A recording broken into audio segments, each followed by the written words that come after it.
রোহিঙ্গা ক্রাইসিসের বিষয়টা যেটা almost forgotten হয়ে গেছিলো সেটা আবার গ্লোবাল ম্যাপে গ্লোবালের ডিসকাশনের যে ম্যাপ সেখানে ফিরে আসবে। আজকে আমরা 7টার সময় ফ্লাই করব কাতারের সাথে আমাদের একটা লং টার্ম এই এনার্জির আলাপগুলো হবে। কাতারের যারা লিডিং ইনভেস্টর তারা থাকবেন সেই সম্মেলনে, সেটা 23 তারিখে, এবং সেইখানে আমরা আশা করছি যে আমরা ভালো কিছু রেসপন্স পাবো। আমি কাতার সম্মেলনকে বলি, আজকে আমরা 7টার সময় ফ্লাই করব কাতারে এবং দোহাতে আমরা নেমে আজকে আর এটা যেহেতু রাত হয়ে যাবে তেমন কোনো ইয়ে নেই। আমাদের বিজি ডে যাবে 22 এবং 23 তারিখে। 22-23 তারিখে আমাদের অন্যতম স্যারের মূল যে প্রোগ্রাম সেটা হচ্ছে আর্তানা সম্মেলন।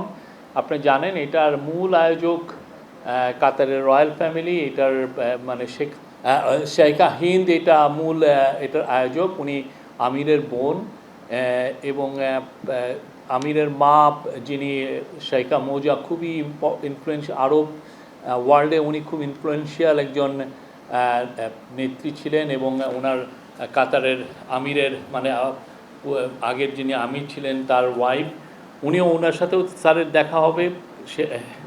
এবং কাতারের ডেপুটি প্রাইম মিনিস্টারের সাথে স্যারের কলন আছে। এছাড়া কাতারের আমির শেখ তামিম, উনি যদিও এখন একটু ট্রাভেলিংয়ে আছেন, বাট ওনার সাথেও আমরা আশা করছি ওনার সাথে প্রফেসর ইউনূসের একটা আলাপ হবে। এছাড়া এই পুরো টিমে আমাদের এনার্জি অ্যাডভাইজার যাচ্ছেন। এনার্জি অ্যাডভাইজারের সাথে কাতারের সাথে যেহেতু আমাদের একটা লং টার্ম এনার্জি, বিশেষ করে এলএনজি ইম্পোর্টের একটা চুক্তি আছে, তো কাতারের সাথে আমাদের একটা লং টার্ম এই এনার্জির আলাপগুলো হবে। তাদের সাথে আমাদের ভিসা সংক্রান্ত কিছু আমরা আলাপ করব। আর অন্যান্য যেগুলো বিষয় কাতারের সাথে আমাদের কিভাবে ইকোনমিক কোঅপারেশন বাড়ানো যায়, সেক্ষেত্রে একটা বড় বাণিজ্য সম্মেলন হবে বিশেষ করে ইনভেস্টমেন্টের জন্য। কাতারের যারা লিডিং ইনভেস্টর তারা থাকবেন সেই সম্মেলনে, সেটা 23 তারিখে, এবং সেইখানে আমরা আশা করছি যে আমরা ভালো কিছু রেসপন্স পাবো। এছাড়া অন্যান্য যেগুলো মিটিং আছে সেগুলো আমি অত ডিটেলস বলছি না।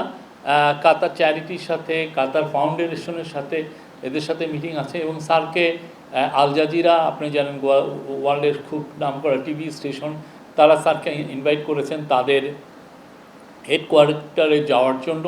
সেখানে স্যারের তারা 1-to-1 একটা ইন্টারভিউ নেবেন। এবং এছাড়া ওনার আরও কিছু এঙ্গেজমেন্ট আছে, অনেক কিছু মিটিং আছে।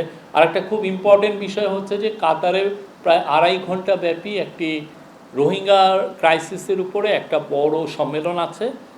এই সম্মেলনে আমাদের বাংলাদেশি আমাদের চিফ অ্যাডভাইজার এটা নেতৃত্ব দিবেন, বাট এখানে গ্লোবালি যারা এই রোহিঙ্গা ক্রাইসিসের সাথে অনেকেই তো সম্পৃক্ত, যারা এটা নিয়ে কনসার্ন, তাদের অনেকে থাকবেন।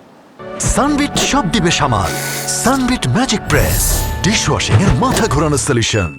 আমরা আশা করছি এটা খুব সাকসেসফুল একটা মিটিং হবে। এর মাধ্যমে আমরা আপনারা জানেন আমরা নিউ ইয়র্কে সেপ্টেম্বরে একটা ইউএন একটা হোস্ট করতে যাচ্ছে, খুব বড় একটা রোহিঙ্গাদের উপর একটা বড় সম্মেলন।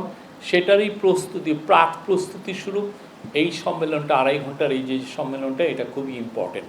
আমরা আশা করছি যে রোহিঙ্গা বিষয়ে তো আমাদের কিছু প্রোগ্রেস হয়েছে, সামনে এই যে একের পর এক আমরা যে বড় বড় সম্মেলন করছি তার মাধ্যমে রোহিঙ্গা ক্রাইসিসের বিষয়টা যেটা অলমোস্ট ফরগটেন হয়ে গেছিলো সেটা আবার গ্লোবাল ম্যাপে গ্লোবালের ডিসকাশনের যে ম্যাপ সেখানে ফিরে আসবে এবং এটা নিয়ে আমরা দ্রুত কিছু সমাধান আমরা পাবো, এটা আমাদের আশা।